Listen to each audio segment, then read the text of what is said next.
This is SSN Story Studio Network.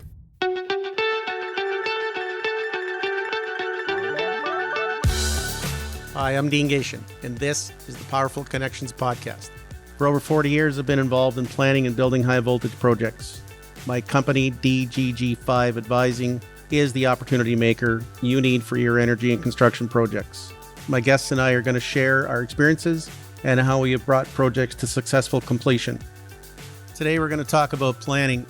We previously discussed how the concept gets started. Today, we'll review the start of the project from the Indigenous point of view. It will be a very important and very interesting discussion today on the ongoing theme of powerful connections, clarity, capacity, and certainty. This will be another engaging discussion. We're going to talk about many of the items of planning, consultation, training, and economic development that are part of the pre-development and development. These will bring the results to embark on tasks of design, procurement, and installation for upcoming projects, as well as the future requirements of operations of these new assets. These are and will be legacy projects. There's no one better to have this discussion with than the person in the middle of all of this. Please welcome Pat Chilton, CEO of Five Nations Energy, Inc. Thank you. Pat, you've been involved in a number of areas before becoming the CEO of Five Nations Energy, Inc. Give us a little background on yourself and then tell us a little bit about how you became the CEO of Five Nations. Well, I actually got employed right after high school. After 1 year just being a clerk and, did everything from bookkeeping. Back then in 1972, I was asked to become the Secretary Treasurer and Business Administrator for the Moose Factory Island Board of Education. I was young and stupid enough to say, yeah, why not? Yeah, pretty naive. So I took it on. And that was on June 25th, 1973. And I've been in management ever since. Some of the stuff that gives me the background is setting up the Mushkegowuk Council. It's a tribal council on the James Bay coast. Bringing all the First Nations together under one to work towards managing the federal hospital and the provincial hospitals that are up there, transferring the services from the Department of Indian Affairs to the First Nations themselves. It took me, about a year and a half, I guess, from 1985 to 87. After that, my secondment ended because I was with Indian Affairs. I was sent up to Yellowknife as the Regional Director General for Indian and Northern Affairs in 1987. Came back after a couple of years because my wife and my boys were really homesick. So we came back and I took a job at the hospital. And that's where the role began of what the Tribal Council tried to do in 85 to 87. So in late 88, 89, I began the process of transferring the services over to the Tribal Council and begin the negotiations in healthcare. So bringing people together, finding common goals and where we could work together and some compromise in there. I've learned that throughout that process. And then getting into actually setting up the larger regional facility with the provincial hospitals and the healthcare systems on the James Bay coast. Again, the same type of thing. I mean, obviously nobody wanted to feel like they were losing their jobs or any type of responsibilities. So we built that all in so that people had a say in how things would be managed. Again, it's a lot of compromise. There was a lot of uncertainty at the time. What we had to do is bring certainty back into the equation. Clarity of plans, clarity of jobs, especially and on the growth of the healthcare system. I had a couple of jobs after that, just kind of just straightening up things and moving on into other shops to, again, straighten things up and leave some sort of sustainability of the organizations. But when the job came open for Five Nations Energy, I sat on the board way back in the early 2000s, so I knew what was going on. My brother, Ed, he was a project lead, building the whole system. I was way in the background, but I'd have a lot of conversations with my brother. My brother got sick. He had cancer. And in his last few weeks of his life, he kept on saying how how he was worried about Five Nations Energy, about losing it or things falling apart or unraveling on all the work that he put in there. And when the job came open for CEO shortly after his passing, I jumped at the opportunity to take it. I was actually retired. I thought maybe this is a way to continue Ed's legacy at Five Nations Energy and just carry things on. I wanted to see that all of his worries or what he was getting at, but I knew what he was trying to say, and that's to save and protect Five Nations Energy. So that's really one of the main reason for me getting involved in Five Nations Energy. Next month, I'll be starting my 9th year with Five Nations Energy just to continue things on. But at the same time, we're looking at other matters as well too, trying to expand the experience and carrying on our experience with other transmission lines in the northeastern part of Ontario. Thanks, Pat. Your legacy of your family is definitely making its toll in leaving quite an impact that's there. So let's talk about Five Nations Energy. First of its kind in Canada, celebrated 25 years last June. Pat, talk to us a little bit about Five Nations, the 100% Indigenous owned transmitter. Well, we're a not-for-profit. We're 100% owned by First Nations. We're 100% Indigenous governed, 100% Indigenous managed. There's only a small group of us here, actually. It's not a huge organization like Hydro One. There's really 9 of us. It's our role to keep things going, to make sure that the transmission line is maintained and kept up, as well as the fiber. When the line was twinned, we added fiber through the optical ground wire, and we put it right into the substations in each of the communities on the James Bay coast. We transferred over 12 strands over to the Western James Bay telecommunications network, which we oversaw and set that up and then stepped back. They're not running on their own, but we have the lines going into the communities. They in turn took things and hooked up every home now as of October. All the homes and the health services, the schools, the businesses, they're all hooked up into the fiber. They have fiber right to their business, right to their building, and makes telecommunications and healthcare and education and communications much more effective for the people on the James Bay coast. I know the healthcare part's important to you, and the distance healthcare has dramatically changed the ability to look after people in the community without having to pull them out and get them to Timmins or Sudbury or who knows where. So that's great.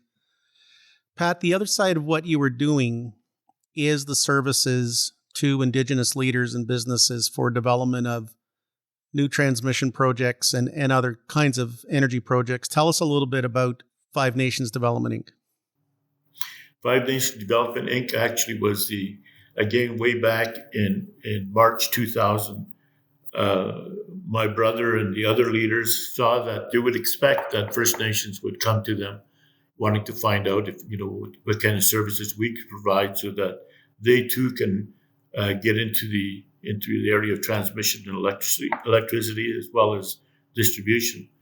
So that company was set up as a for-profit, Five Nations Development. They set it up for-profit. We saw opportunities to provide additional services to the communities, not only on the James Bay coast, but also around Timmins and parts of Ontario. We saw those opportunities. But when the IESO were instructed to come out with a plan for powering up the northeastern part of Ontario, that there was a more need for more electricity and more needs for transmission, we saw the opportunity and we thought maybe we'd make a go of it and see what we can do to become part of that.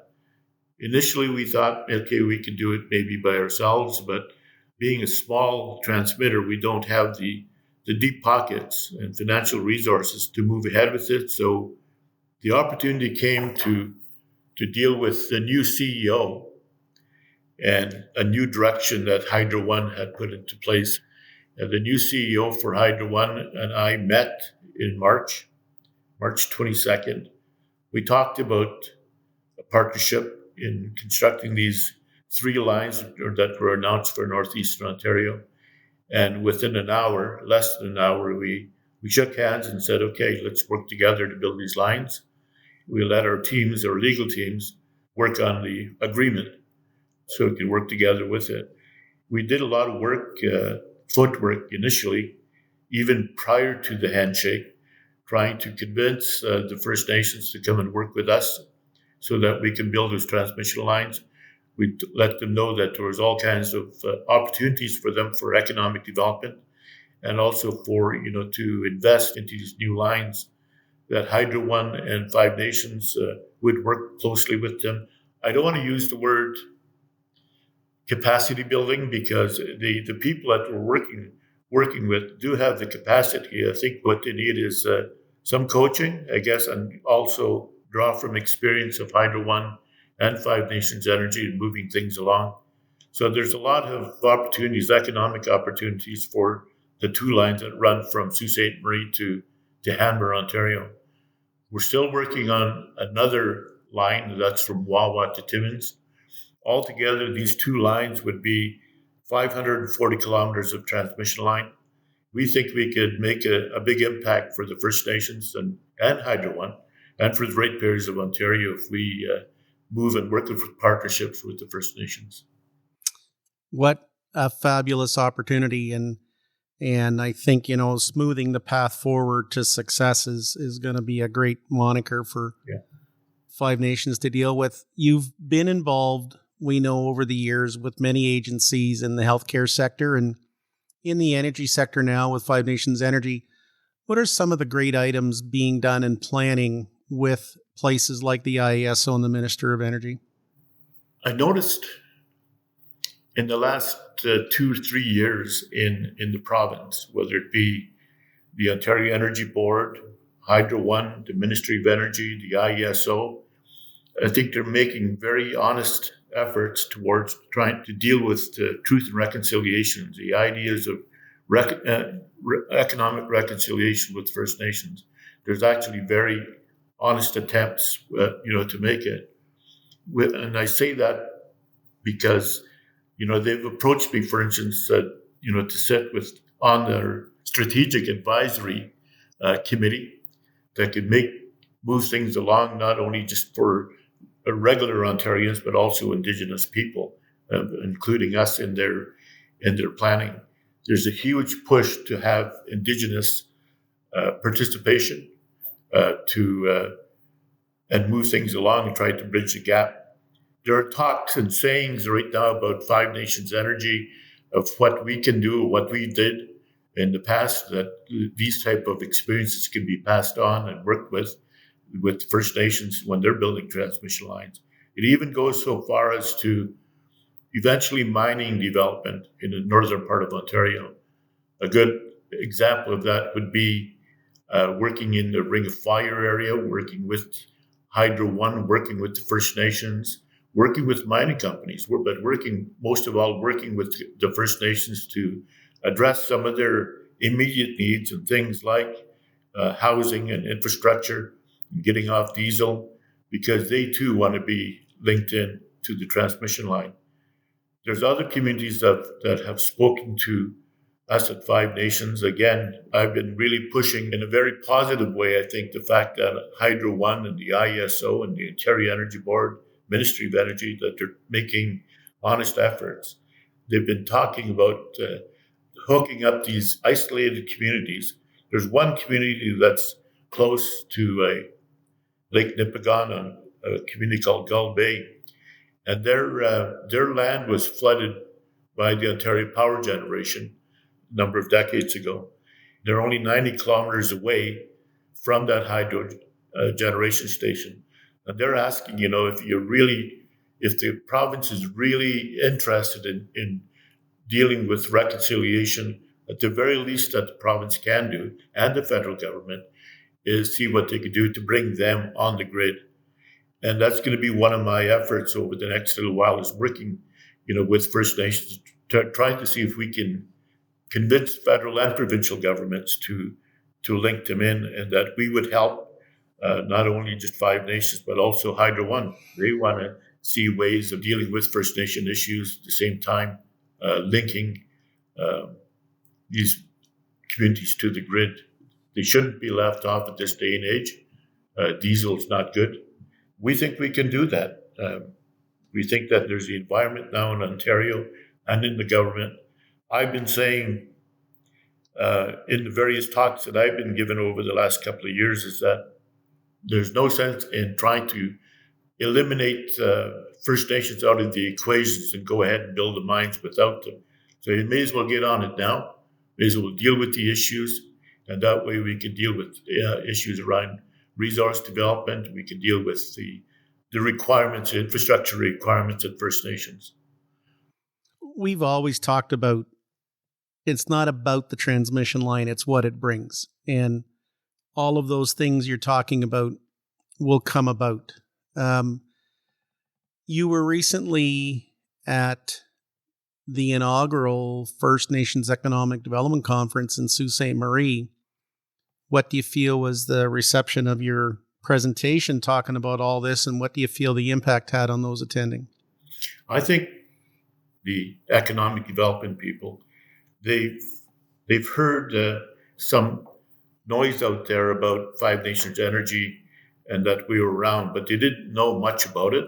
And once we presented the history of Five Nations and spoke to them about the accomplishment of what it brought to our First Nations, they really sat up and took notice. Since that presentation, that conference at Sault Ste. Marie, we've been asked by a couple of others to come into their communities and talk to them directly about what Five Nations has done.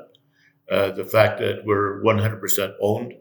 I'm not sure if the First Nations that are there now would be able to maybe achieve 100% ownership, but at least what they can achieve is 50% ownership in working with Five Nations and Hydro One. So there's a lot of people sitting up and taking notice. In the province now, what's happening is there's like I said, this huge push to deal with the energy requirements of the province and the federal and the right across the country. So there's a lot of people sitting up and taking notice and seeing what if 5 small First Nations can do it and run a transmission line through the wetlands of James Bay and get them hooked up with fiber and also with electricity.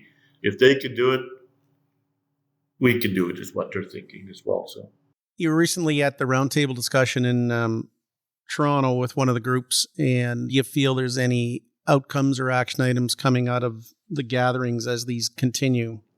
I think there's going to be more talk, more information, more education. It's going to be organizations like ours and the requirement for electricity for energy. That's really going to be pushed into the forefront a lot more in terms of there are people out there like ourselves that went through that experience, and we can help lead the way or knock down some barriers. I think so things can be moved ahead. There's a lot of talk right now as well too about SMRs, small modular reactors. They are going to send more information out. We expect that probably there's going to be more talk about all of these initiatives in April coming up in Toronto because they're having the conference in downtown Toronto in April. So there's going to be a lot of talk. But I think what we have to do from Five Nations point of view and Hydro One's point of view and the First Nations is to push ahead. There's a lot of investors out there that are willing to come on side if they see certainty, in the lines being constructed or the distributions or any type of power generations. As long as they see that, and there's a lot of clarity as well too from the federal and provincial governments and the First Nations, things can move ahead. I believe so. I think the great items that are going on is continue, push forward, continue, keep talking, keep prodding, and keep developing and planning. So you have great connections locally in Ontario with several provincial ministers, and this really helps with the support of all your efforts and the projects you're involved with. But how important do you think the relationships and connections between key government agencies in energy, mining, Northern Development, Indigenous relations, economic development are with the Indigenous organizations like yours? How key? Well, they are key, actually. They have to work together, like the various ministries. I think there's a big push.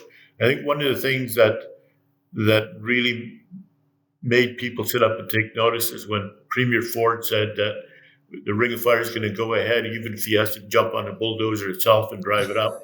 I think that a lot of people sat up and took notice, and basically what the First Nations are saying, well, you're not going to do it without our consent, without our full approval, and without our participation, without our partnership.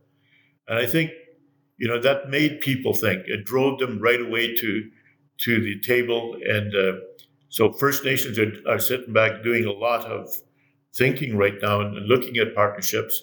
I think as long as the provincial government and the Northern Affairs and Development and Mines, the financial resources think to support or backstop some of the costs that are going to be there.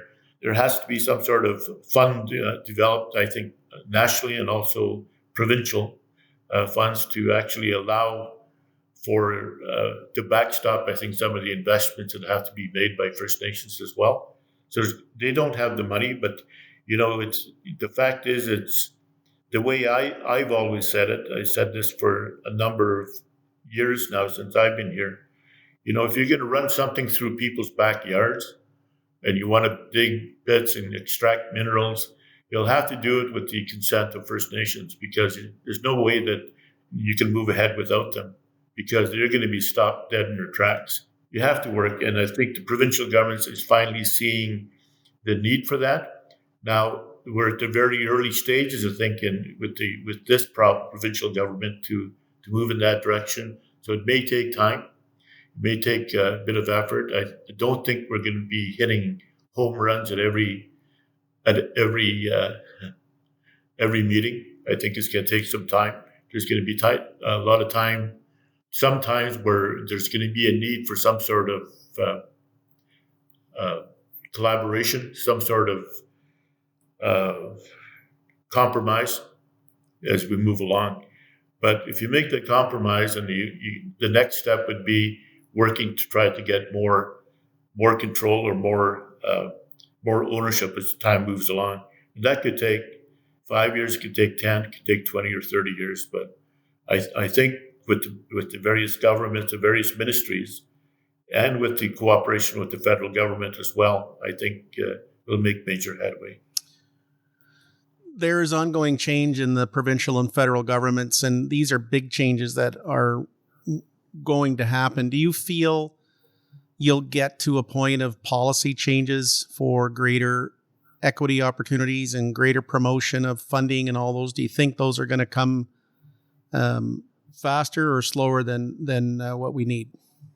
Well, I think they'll come at a very measured pace. I don't think that it's going to be all out in the next year or two, but it'll take at least a decade, I think, for everything to be shaken loose, and so that the resources can flow to the First Nations to help them.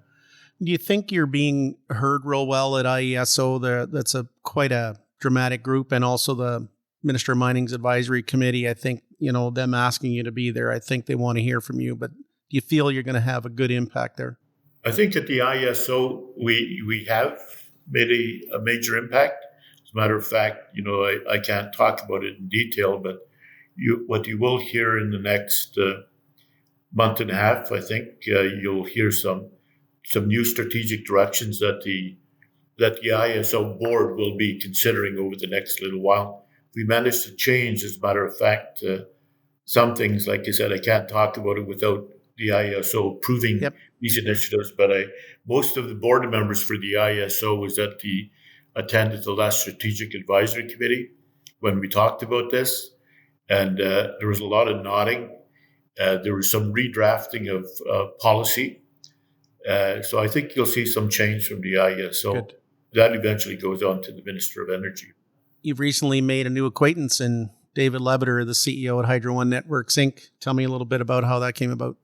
Well, that came about actually, we tried to get a meeting with the previous president and CEO, but he had moved on. So we tried to get one with the interim, Bill Sheffield, the interim president and CEO. He told me just recently that he deliberately didn't want to call a meeting because he knew that the new president and CEO would be coming on. So he wanted that meeting to proceed with just myself and the CEO alone. So that was arranged for March 22nd. It was a real eye-opener, I think, as to what David Lebeter, the direction that he wants to go along with his board. They want to put a new face on Hydro One because over the decades, the relationship between Indigenous people and at that time Ontario Hydro wasn't a good one. But I think what he wanted to do, and the previous CEO as well too, I think they wanted to change some direction. And what David Lebeter told me was that he wants to put a new face on Hydro One. It's going to start off with you guys. Well, that's good to hear. That's where we shook hands and agreed to work together on these lines. You're in the midst of quite a landmark agreement to develop transmission in Ontario with Hydro One. Tell us a little bit about that, if you can. Well, it's just basically we're working on finalizing an arrangement formally with Hydro One to solidify that handshake. It's really what it is putting a new face on Hydro One, working closer with them and involving First Nations people. I think it's going to be groundbreaking. He wants to see a lot of things move. I think he's a man of his word. I've been hearing wherever he worked, he made some major change. So we're looking forward to working with him. You've got such a great rapport and recognition in the communities and with the leaderships. You've been working with them for a couple of years now, getting the message out on developing opportunities. You have known many of them for many years, but how does this help with all the organizing and development to have that comfort to get these things done? Well, you're asking about my background with them? Yeah, and you've been involved with them, you know them, and how does knowing them help smooth the way for all the things that are going to get done? It helps a lot. It really does. I mean, I've been working directly with First Nation communities at the government level since 1981, and since then with tribal councils, with healthcare, that type of thing. And I think throughout my travels, I spoke many times to the people in the northeastern part of Ontario on healthcare matters and health policy issues. And they're the same people that many of them are still around. If they're not in the position of chief or major political player, they're still a background player. They're still in there. And my relationship with them has been a good one.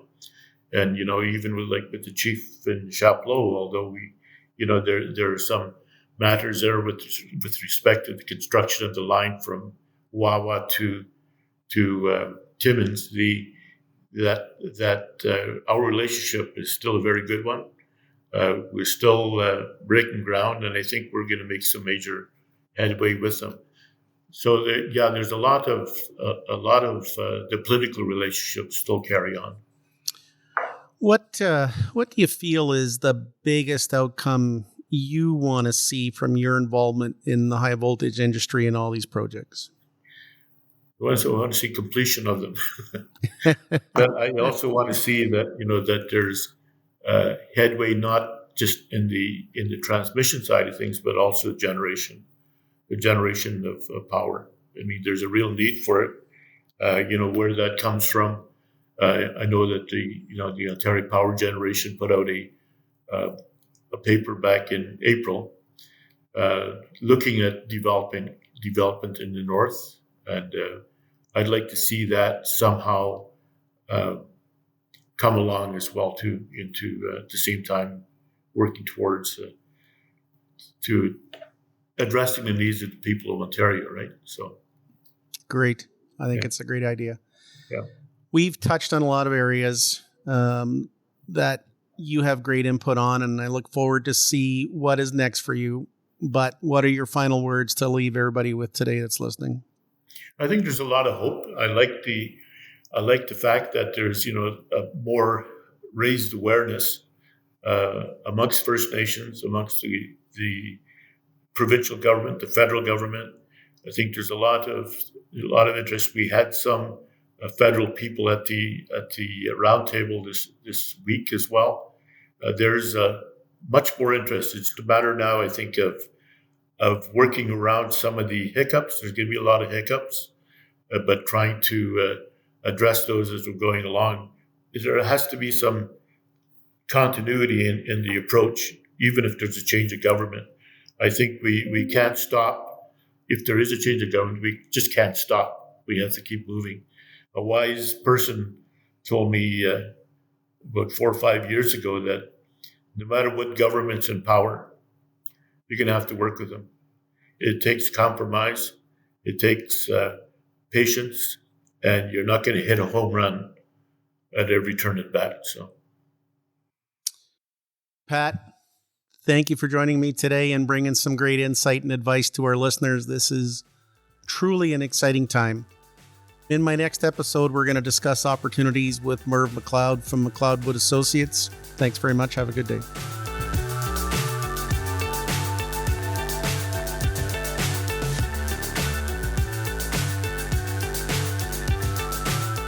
Thanks for listening to this episode of Powerful Connections. Get in touch with me on my website at dgg5advising.com or find me on LinkedIn at Dean G. Gation. See you on the next episode.